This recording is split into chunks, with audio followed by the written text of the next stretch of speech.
ਕਿੰਨੀ ਵਾਰੀ ਰਾਤ ਨੂੰ ਸੌਣ ਤੋਂ ਪਹਿਲਾਂ ਤੁਸੀਂ ਇਹ ਡਿਸਾਈਡ ਕੀਤਾ ਕਿ ਹੁਣ ਅਗਲੇ ਦਿਨ ਤੋਂ ਮੈਂ ਆਪਦੀ ਪਰਸਨੈਲਿਟੀ ਚੇਂਜ ਕਰਨੀ ਹੈ ਐਂਡ ਆਪਦੀ ਪਰਸਨੈਲਿਟੀ ਨੂੰ ਚੇਂਜ ਕਰਨ ਲਈ ਮੈਂ ਕਿਸੇ ਵੀ ਹੱਦ ਤੱਕ ਜਾਣ ਨੂੰ ਤਿਆਰ ਹਾਂ and next day you are not able to actually figure out कि करना की है and for quite some time if you are watching my videos शायद तुहानू ये आइडिया लग्या होगा कि शायद आपदे आप नाल कल्ले बैठना या फिर जर्नलिंग करनी है या फिर इहो जी चीज़ां जिहदे नाल आपां आपदे आप नू समझ सकीए and which is actually true ये चीज़ां आपां नू बिल्कुल करनियां चाहिए but in this video today why is it different because अज दे वीडियो च मैं थोड़ा जा साइकोलॉजी दे विच जाऊँगी सबकॉन्शियस माइंड रिलेटेड गल करूँगी एंड थेरेपिस्ट एंड साइकोलॉजिस्ट की चीज़ां प्रैक्टिस करते हैं वैन कोई इहो जे लोग उन्हां कोल जांदे आ जिन्हां दी पर्सनैलिटी बहुत ही डिस्टर्ब्ड है या फिर they want to change a lot themselves. In this video जो आज मैं तुहानू प्रैक्टिस दसूँगी वो भी सिमिलर आ because so many psychologists and therapists practice on their patients and मैं काफ़ी सारे बुक्स पढ़ रही सी वीडियोज़ देख रही सी एंड उहदे विच भी आई गॉट द आइडिया कि सिमिलर काइंड ऑफ एक्सरसाइज अगर प्रैक्टिस की जाए सबकॉन्शियसली अपने माइंड च किहो जी पर्सनैलिटी चल रही है and what kind of personality actually we want वो कड्डी जा सकती है and I also tried this exercise so मैं कुछ टाइम पहला ही एक्सरसाइज ट्राई करी सी बट इस तो पहला मैं थोड़ी जी सैल्फ अवेयर रही हाँ बाय द एज ऑफ 22 सो मैं सिमिलर वे ऑफ एक्सरसाइजिज कीतियां बट नॉट एग्जैक्टली दिस कुछ टाइम पहला ये चीज़ां कीतियां एंड सीरियसली मैंने इस तो बाद भी काफ़ी होर आपदे बारे चीज़ां पता चलियां so I would suggest you to do the same anyways I will not waste your time तो ये एक्सरसाइज बेसिकली रिलेटेड आ ਉਹ ਲੋਕਾਂ ਤੋਂ ਜਿਨ੍ਹਾਂ ਨੂੰ ਆਪਾਂ ਬਹੁਤ ਜ਼ਿਆਦਾ ਪਸੰਦ ਕਰਦੇ ਹਾਂ ਜਿਨ੍ਹਾਂ ਦੀ ਤੁਸੀਂ ਤਾਰੀਫ ਕਰਦੇ ਹੋ ਜਾਂ ਜੋ ਤੁਹਾਨੂੰ ਐਕਚੁਅਲੀ ਬਹੁਤ ਜ਼ਿਆਦਾ ਵਧੀਆ ਲੱਗਦੇ ਆ ਰਾਈਟ ਜਿਵੇਂ ਤੁਸੀਂ ਸੋਸ਼ਲ ਮੀਡੀਆ ਤੇ ਚੈੱਕ ਕਰ ਸਕਦੇ ਹੋ ਆਪਦੇ ਆਸ-ਪਾਸ ਇਹੋ ਜਿਹੇ ਲੋਕ ਪਿਕ ਕਰ ਸਕਦੇ ਹੋ ਜਿਨ੍ਹਾਂ ਦੀ ਪਰਸਨੈਲਿਟੀ ਜਾਂ ਫਿਰ ਜਿਨ੍ਹਾਂ ਦੀ ਕੁਝ ਕੁਆਲਿਟੀਜ਼ ਤੁਹਾਨੂੰ ਬਹੁਤ ਜ਼ਿਆਦਾ ਵਧੀਆ ਲੱਗਦੀਆਂ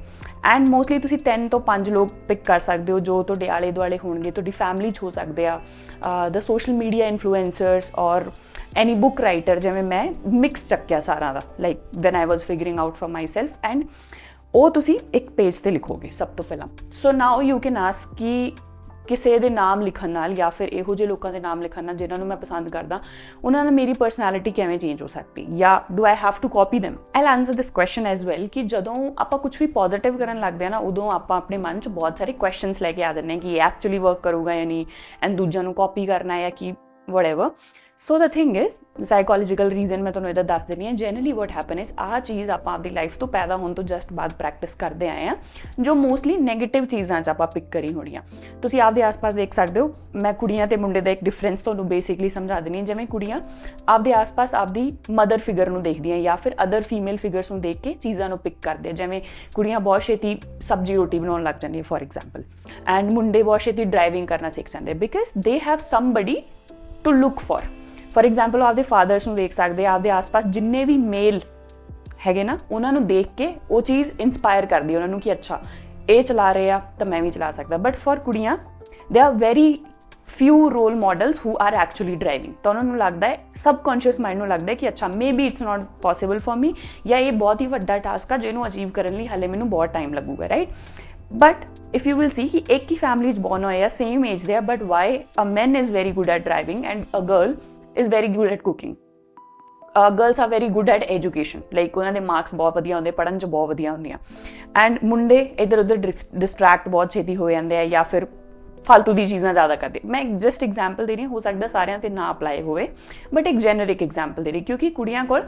ਬਹੁਤ ਸਾਰੇ ਇਹੋ ਜਿਹੇ ਰੋਲ ਮਾਡਲਸ ਆ who are actually studying good and ਉਹਨਾਂ ਦੇ ਮਾਰਕਸ ਬਹੁਤ ਵਧੀਆ ਜਨਰਲੀ ਤੁਸੀਂ ਰਿਜ਼ਲਟਸ ਦੇਖਿਆ ਹੋਵੇਗਾ ਫਿਊ ਅਦਰ ਥਿੰਗਸ ਲਾਈਕ ਕੁੜੀਆਂ ਬਹੁਤ ਜ਼ਿਆਦਾ ਕੇਅਰਿੰਗ ਹੁੰਦੀਆਂ ਚੀਜ਼ਾਂ ਨੂੰ ਬਹੁਤ ਛੇਤੀ ਹੈਂਡਲ ਕਰਦੀਆਂ ਦੇ ਟੇਕ ਮੋਰ ਰਿਸਪੌਂਸਿਬਿਲਿਟੀਜ਼ ਛੋਟੇ ਹੁੰਦੇ ਨਾ ਉਹ ਬਹੁਤ ਹੀ ਕਾਈਂਡ ਤਰੀਕੇ ਦੀ ਚੀਜ਼ਾਂ ਕਰਦੇ ਲਾਈਕ ਦ ਗੇਮਸ ਦੇ ਪਲੇ ਉਹ ਇੱਕ ਦੂਜੇ ਤੇ ਵੱਟੇ ਨਹੀਂ ਸੁੱਟਦੇ ਜਿਵੇਂ ਮੁੰਡੇ ਸੁੱਟਦੇ ਆ generally and in the case of man you will see ਦੇ ਪਲੇ ਮੋਰ ਵਾਇਲੈਂਟ ਗੇਮਸ ਜਿਵੇਂ ਪਬਜੀ ਵਗੈਰਾ ਫ੍ਰੀ ਫਾਇਰ ਖੇਲ ਲਿਆ ਜਾਂ ਫਿਰ ਇੱਕ ਦੂਜੇ ਨਾਲ ਲੜਾਈ ਕੁੱਟਮਾਰ ਯੂ ਵਿਲ ਸੀ ਕੁੜੀਆਂ 'ਚ ਤੁਸੀਂ ਬਹੁਤ ਚੀਜ਼ ਘੱਟ ਦੇਖੋਗੇ ਬਿਕਾਜ਼ ਜਦੋਂ ਤੁਸੀਂ ਕਿਤੇ ਬਾਹਰ ਮੁੰਡੇ ਲਈ ਸ਼ਾਪਿੰਗ ਕਰਨ ਜਾਓਗੇ ਦੇਰ ਆਰ ਸੋ ਮੈਨੀ ਟॉयज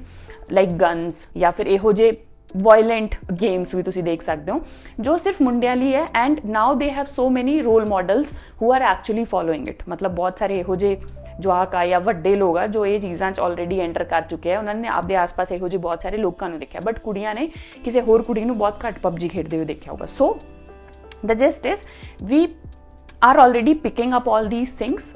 ਇਹ ਜੋ ਆਪਣੇ ਆਲੇ ਦੁਆਲੇ ਹੋ ਰਹੀਆਂ but when it comes to positive ਆਪਾਂ ਇਹ ਚੀਜ਼ਾਂ ਨੂੰ ਇਗਨੋਰ ਕਰ ਦਿੰਦੇ ਹਾਂ ਸੋ ਸੇਮ ਐਕਸਰਸਾਈਜ਼ ਆਪਾਂ ਕਰਾਂਗੇ but in a positive way so what I was talking about ਤੁਸੀਂ ਆਪਦਾ ਇੱਕ ਕਾਪੀ ਪੈਨ ਲੈ ਕੇ ਵੀ ਕੋਲ ਬੈਠ ਸਕਦੇ ਹੋ ਲਿਸਟ ਆਊਟ ਐਟਲੀਸਟ 5 ਪੀਪਲ ਜਿਨ੍ਹਾਂ ਨੂੰ ਤੁਸੀਂ ਬਹੁਤ ਜ਼ਿਆਦਾ ਪ੍ਰੇਜ਼ ਕਰਦੇ ਹੋ, ਜੋ ਤੁਹਾਨੂੰ ਬਹੁਤ ਵਧੀਆ ਲੱਗਦੇ। ਦੇਖੋ ਹੁਣ A to Z ਬਿਲਕੁਲ ਵਧੀਆ ਨਹੀਂ ਹੋਣੇ ਚਾਹੀਦੇ, ਕੋਈ ਇੱਕ ਅੱਧੀ ਕੁਆਲਿਟੀ ਵੀ ਅਗਰ ਤੁਹਾਨੂੰ ਉਹਨਾਂ ਦੀ ਸਹੀ ਲੱਗਦੀ ਹੈ, you can pick it up, right. ਮੈਂ for example I wrote 4 people and ਸਭ ਤੋਂ ਪਹਿਲਾਂ ਤੁਹਾਨੂੰ ਉਹਨਾਂ ਦੀ ਏਜ ਫਿਗਰ ਆਊਟ ਕਰਨੀ ਹੈ ਕਿ ਉਹ ਕਿੰਨੇ ਸਾਲ ਦੇ। ਸੋ ਦ ਰੀਜ਼ਨ ਇਜ਼ ਤੁਹਾਨੂੰ ਪਤਾ ਲੱਗੂਗਾ ਕਿ ਤੁਹਾਡਾ ਸਬਕੌਂਸ਼ੀਅਸ ਮਾਈਂਡ ਐਕਚੁਅਲੀ ਕਿਹੜੀ ਏਜ ਵਿੱਚ ਜੀ ਰਿਹਾ। ਜਿਵੇਂ ਮੇਰੀ ਆਈ ਸੀ 30 and I know it from like 2-3 years ਕਿ ਮੈਂ 30 ਦੀ ਏਜ 'ਚ ਹੀ ਜੀ ਰਹੀ ਹਾਂ, because the way I talk and do stuff, right. So you figure out ਕਿ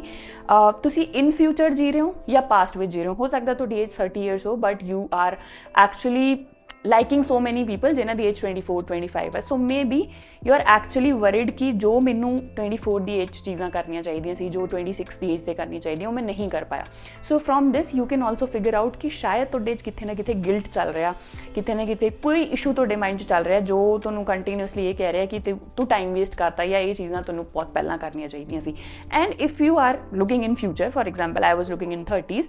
ਨਾਓ ਯੂ ਕੈਨ ਸੀ ਕਿ ਤੁਸੀਂ ਐਕਚੁਅਲੀ ਆਪਦੇ ਆਪ ਨੂੰ ਉਵੇਂ ਇਸਟੈਬਲਿਸ਼ ਕਰਨਾ ਚਾਹੁੰਦੇ ਹੋ ਇਸ age. So you can take a deep breath and see ਕਿ they are in 30s and you are 24, right. So this is how you can actually pick up a lot of things from here. And after that ਜਦੋਂ ਤੁਸੀਂ ਉਹਨਾਂ ਦਾ ਨਾਮ list ਕਰਤਾ, pick up habits ਜੋ ਤੁਹਾਨੂੰ ਉਹਨਾਂ ਦੀ ਬਹੁਤ ਪਸੰਦ ਆ।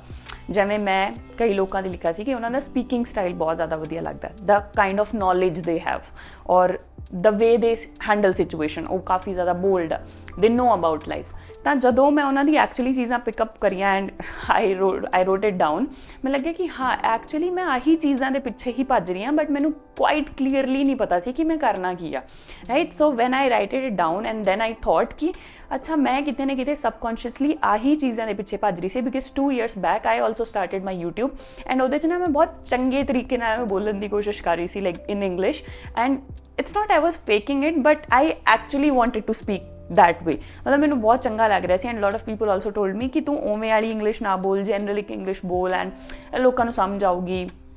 ਨਾਟ a very hi fi English but the kind of accent. ਹੁਣ ਮੈਂ ਕਿਸੇ ਨੂੰ ਕਾਪੀ ਨਹੀਂ ਕਰ ਰਹੀ ਸੀ, ਬਟ ਉਹ ਕਿਤੇ ਨਾ ਕਿਤੇ ਮੇਰੇ ਸਬਕੌਂਸ਼ੀਅਸ ਮਾਈਂਡ 'ਚ ਉਹ ਲੋਕਾਂ ਨੂੰ ਦੇਖ ਕੇ ਆਪਣੇ ਆਪ ਆ ਰਿਹਾ ਸੀ। But now with this exercise when I figured out ਕਿ ਅੱਛਾ ਕਿਤੇ ਨਾ ਕਿਤੇ ਮੇਰਾ ਸਬਕੌਂਸ਼ੀਅਸ ਮਾਈਂਡ ਉੱਥੇ ਹੀ ਜਾਣਾ ਚਾਹੁੰਦਾ ਹੈ, my mind actually wants that, and then I started practicing it like ਤਰੀਕੇ ਨਾਲ ਉਹਨੂੰ ਪਿਕ ਕਰਕੇ ਇਹ ਚੀਜ਼ਾਂ ਨੂੰ ਮੈਂ ਸਿੱਖਣਾ ਸਟਾਰਟ ਕੀਤਾ ਕਿ ਅੱਛਾ ਮੇਰੀ ਪਰਸਨੈਲਿਟੀ ਨੂੰ ਖੁਸ਼ ਰਹਿਣ ਲਈ ਜਾਂ ਫਿਰ ਲਾਈਫ 'ਚ ਸੈਟਿਸਫਾਈਡ ਹੋਣ ਲਈ ਇਹ ਚੀਜ਼ਾਂ ਚਾਹੀਦੀਆਂ, right. So you figured it out, ਸਾਰਿਆਂ ਦੇ ਤੁਸੀਂ ਲਿਖ ਲਈ ਕੀ ਕੁਆਲਿਟੀਜ਼ ਤੁਹਾਨੂੰ ਪਸੰਦ ਹੈ। ਨਾਓ ਐਕਚੁਅਲੀ ਯੂ ਕੈਨ ਅੰਡਰਸਟੈਂਡ ਕਿ ਤੁਹਾਨੂੰ ਕੀ ਚੀਜ਼ਾਂ ਲਾਈਫ ਵਿੱਚ ਚਾਹੀਦੀਆਂ। ਹੁਣ ਅਗਰ ਤੁਸੀਂ ਆਪਦੀ ਪਰਸਨੈਲਿਟੀ ਚੇਂਜ ਕਰਨ ਬਾਰੇ ਸੋਚਦੇ ਹੋ ਕਿ ਮੈਨੂੰ ਕੀ ਚੀਜ਼ਾਂ ਕਰਨੀਆਂ ਚਾਹੀਦੀਆਂ, now you can see what actually your soul, ਤੁਹਾਡਾ subconscious mind, your unconscious mind wanted. ਕਿਤੇ ਨਾ ਕਿਤੇ ਤੁਸੀਂ ਉਹ ਚੀਜ਼ਾਂ ਪਿੱਛੇ ਹੀ ਭੱਜ ਰਹੇ ਸੀ, ਬਟ ਕਿ ਲਾਈਫ 'ਚ ਨਾ ਸੈਟਿਸਫੈਕਸ਼ਨ ਨਹੀਂ ਮਿਲ ਰਿਹਾ ਸੀ ਕਿ ਯਾਰ ਕਰ ਤਾਂ ਰਿਹਾ ਬਟ ਉਨਾ ਸਹੀ ਨਹੀਂ ਕਰ ਰਿਹਾ। And same happened with me, I was doing a lot of things but ਮੈਨੂੰ ਨਾ ਕੁਆਇਟ ਕਲੀਅਰਲੀ ਉਹ ਸੈਟਿਸਫੈਕਸ਼ਨ ਨਹੀਂ ਆ ਰਿਹਾ ਸੀਗਾ ਕਿ ਮੈਂ ਅਸਲ 'ਚ ਕੁਝ ਕਰ ਰਹੀ ਹਾਂ। ਬਟ ਇਹ ਐਕਸਰਸਾਈਜ਼ ਕਰਨ ਤੋਂ ਬਾਅਦ ਆਈ ਫਿਗਰਡ ਆਊਟ ਕਿ ਆਹ 6-7 ਚੀਜ਼ਾਂ ਜਿਹਦੇ 'ਤੇ ਮੈਨੂੰ ਕੰਮ ਕਰਨਾ ਚਾਹੀਦਾ। ਹੁਣ ਨੈਗੇਟਿਵ ਵੇ 'ਚ ਵੀ ਇਹ ਚੀਜ਼ਾਂ ਮੇਰੇ ਲਈ ਕਿਤੇ ਨਾ ਕਿਤੇ ਕੰਮ ਕਰ ਰਹੀਆਂ ਸੀ। ਜਿਵੇਂ ਮੈਂ ਜਦੋਂ ਲੋਕਾਂ ਦੀ ਲਿਸਟ ਬਣਾਈ, ਆਈ ਫਿਗਰਡ ਆਊਟ ਕਿ ਜਿੰਨੇ ਵੀ ਸਾਰੇ ਲੋਕ ਆ ਨਾ ਉਹ ਕਾਫੀ ਕਾਈਂਡ ਆ and bold as well, right. But ਮੇਰੀ ਸ਼ੁਰੂ ਤੋਂ ਅਪਬ੍ਰਿੰਗਿੰਗ ਕੁਛ ਐਵੇਂ ਹੋਈ ਸੀ ਕਿ ਕੋਈ ਤੈਨੂੰ ਕੁਛ ਕਹੂਗਾ ਤਾਂ ਚੁੱਪ ਰਹਿ ਜਾਣਾ ਚਾਹੀਦਾ, be kind to everyone and don't say anything at all, ਹੈ ਨਾ। ਮਤਲਬ I have been bullied as well because of this thing. So what happened was ਕਿ ਮੈਂ ਉੱਤੋਂ ਤਾਂ pretend ਕਰ ਰਹੀ ਸੀ ਕਿ I'm very kind and ਕਿਸੇ ਨੂੰ ਕੁਛ ਨਹੀਂ ਬੋਲਣਾ ਚਾਹੀਦਾ, let them go, let them do whatever they want। ਮੇਰੇ ਮਨ ਵਿੱਚ frustration ਬਹੁਤ ਜ਼ਿਆਦਾ ਭਰਦੀ ਜਾ ਰਹੀ ਸੀ ਕਿ why I'm not saying anything। but ਮੈਨੂੰ ਨਹੀਂ ਪਤਾ ਸੀ ਕਿ ਉਹ ਇਸ ਚੀਜ਼ ਕਰਕੇ ਆ ਰਹੀ ਹੈ ਕਿ ਮੈਂ ਕਿਸੇ ਨੂੰ ਕੁਛ ਕਹਿ ਨਹੀਂ ਰਹੀ। but when I did this exercise, ਜਿੰਨੇ ਵੀ ਲੋਕਾਂ ਦੇ ਮੈਂ ਨਾਮ ਲਿਖੇ, they are very bold, they answer every situation ਬਹੁਤ ਹੀ sophisticated way ਨਾ, not in the kind of like a anger ਨਾਲ, but in a very sophisticated way. ਤਾਂ that is how I figured out ਕਿ ਸ਼ਾਇਦ ਮੈਨੂੰ ਵੀ ਚੀਜ਼ਾਂ ਦਾ ਰਿਪਲਾਈ ਦੇਣਾ ਚਾਹੀਦਾ। And when I started doing it, ਮੈਨੂੰ ਅੰਦਰੋਂ ਬਹੁਤ ਜ਼ਿਆਦਾ ਵਧੀਆ ਲੱਗਣ ਲੱਗ ਗਿਆ। I don't feel guilt now ਕਿ ਮੈਂ ਕਿਸੇ 'ਤੇ ਕਾਈਂਡ ਨਹੀਂ ਸੀ, because sometimes you have to stand up for yourself, otherwise ਦੂਜੇ ਤੁਹਾਡਾ ਫਾਇਦਾ ਚੱਕਣ ਲੱਗ ਜਾਂਦੇ, right. Now summing up the video, ਸਭ ਤੋਂ ਪਹਿਲਾਂ ਤੁਹਾਨੂੰ ਇੱਕ ਪੈਨ ਪੇਪਰ ਲੈਣਾ, ਉਹਦੇ 'ਤੇ ਲਿਖਣਾ ਕਿ ਕਿਹੜੇ ਲੋਕ ਤੁਹਾਨੂੰ ਆਪਦੀ ਲਾਈਫ ਵਿੱਚ ਬਹੁਤ ਜ਼ਿਆਦਾ ਪਸੰਦ ਆ। ਮਤਲਬ ਤੁਸੀਂ 3 ਤੋਂ 5 ਲੋਕ ਲਿਖ ਸਕਦੇ ਹੋ। Also this exercise will be a little difficult for people ਜਿਹੜੇ ਹਾਲੇ ਤੱਕ ਆਪਦੇ like 19, 20, 21 ਚ ਆ, ਕਿਉਂਕਿ ਹਾਲੇ ਤੁਸੀਂ ਬਹੁਤ ਸਾਰੇ ਲੋਕਾਂ ਨੂੰ ਮਿਲੇ ਨਹੀਂ, ਤੁਸੀਂ ਬਹੁਤ ਸਾਰੇ ਰੋਲ ਮਾਡਲਸ ਦੇਖੇ ਨਹੀਂ, but it's good to practice this ਕਿਉਂਕਿ ਐਟਲੀਸਟ ਤੁਹਾਡੇ ਸਾਹਮਣੇ ਇੱਕ ਰੋਲ ਮਾਡਲ ਆਊਗਾ, ਰਾਈਟ। ਐਂਡ ਜਦੋਂ ਤੁਸੀਂ ਉਹ ਸਾਰਿਆਂ ਦੇ ਨਾਮ ਲਿਖ ਰਹੇ, write down their age, then you will figure out ਕਿ ਅੱਛਾ ਤੁਸੀਂ ਕਿਹੜੀ ਏਜ 'ਚ ਐਕਚੁਅਲੀ ਤੁਹਾਡਾ ਮਾਈਂਡ ਜੀ ਰਿਹਾ, right. If you are 30 and if you are looking at somebody who is 24, maybe there is a kind of guilt ਜੋ ਸ਼ਾਇਦ ਤੁਹਾਡੇ ਮਨ 'ਚ ਹੈਗਾ ਕਿ ਮੈਨੂੰ ਇਹ ਚੀਜ਼ਾਂ ਕਰ ਲੈਣੀਆਂ ਚਾਹੀਦੀਆਂ। So let it go and follow what they are actually doing, and after that right their qualities. ਤੁਹਾਨੂੰ ਕਿਹੜੀਆਂ ਚੀਜ਼ਾਂ ਉਹਨਾਂ ਬਾਰੇ ਬਹੁਤ ਚੰਗੀਆਂ ਲੱਗਦੀਆਂ, ਕਿਹੜੀਆਂ ਚੀਜ਼ਾਂ ਤੁਸੀਂ ਆਪਦੀ ਲਾਈਫ 'ਚ ਪਿਕਅਪ ਕਰਨਾ ਚਾਹੁੰਦੇ ਹੋ। ਹੁਣ ਹੋ ਸਕਦਾ ਕੋਈ ਚੀਜ਼ਾਂ ਤੁਸੀਂ ਅੱਜ ਤੱਕ ਕਦੇ ਵੀ ਨਾ ਕਰੀਆਂ ਹੋਣ, ਬਟ ਇਸ ਸਾਰਿਆਂ 'ਚ ਇੱਕ ਚੀਜ਼ ਕਾਮਨ ਆ ਰਹੀ ਹੈ, ਲਾਈਕ ਦ ਬੋਲਡਨੈਸ ਆਈ ਮੈਂਸ਼ਨਡ, ਕਿ ਮੈਂ ਉਹ ਕਦੇ ਪ੍ਰੈਕਟਿਸ ਨਹੀਂ ਕੀਤੀ but it was there in all of them. ਤਾਂ ਆਈ ਗॉट ਦ ਆਈਡੀਆ ਕਿ ਐਕਚੁਅਲੀ ਮੈਂ ਉਹ ਚੀਜ਼ ਕਰਨਾ ਚਾਹੁੰਦੀ ਸੀ। ਤਾਂ ਇੱਥੋਂ ਤੁਹਾਨੂੰ ਵੈਲੀਡੇਟਡ ਵੀ ਫੀਲ ਹੋਊਗਾ ਕਿ ਅੱਛਾ ਇਹ ਚੀਜ਼ ਮੇਰੀ ਪਰਸਨੈਲਿਟੀ 'ਚ ਕਿਉਂ ਆ ਰਹੀ ਹੈ। ਐਂਡ ਦੇਰ ਆਰ ਫਿਊ ਥਿੰਗਸ ਜੋ ਤੁਹਾਨੂੰ ਲੱਗਦਾ ਕਿ ਉਹ ਸਾਰਿਆਂ 'ਚ ਕਾਮਨ ਹੈ ਬਟ ਤੁਸੀਂ ਸ਼ੋਰ ਨਹੀਂ ਤੁਸੀਂ ਕਰਨਾ ਚਾਹੁੰਦੇ ਹੋ ਨਹੀਂ,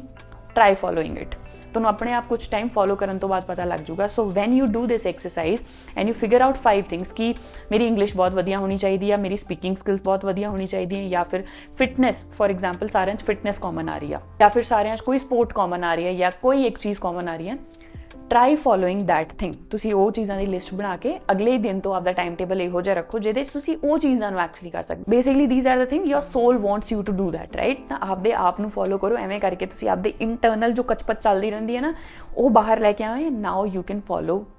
real things, right. So I think that is it.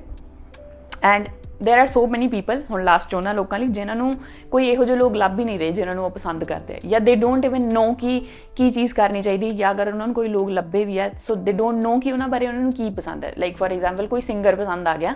And ਬਸ ਉਹਨਾਂ ਦਾ ਗਾਣੇ ਵਧੀਆ ਲੱਗਦੇ ਆ। So continuously back to back ਅਗਰ ਤੁਹਾਨੂੰ ਪਰਸਨੈਲਿਟੀ ਵਾਈਜ਼ ਕੋਈ ਪਸੰਦ ਆ ਰਿਹਾ, ਮਤਲਬ not because of the music but personality wise figure out ਕਰੋ ਕੋਈ ਚੀਜ਼ਾਂ, ਬਿਕਾਜ਼ ਹੋ ਸਕਦਾ ਤੁਹਾਡੇ ਅੰਦਰ ਕੋਈ ਇਹੋ ਜਿਹੀ ਚੀਜ਼ ਆ ਜੋ ਹਾਲੇ ਵੀ ਤੁਸੀਂ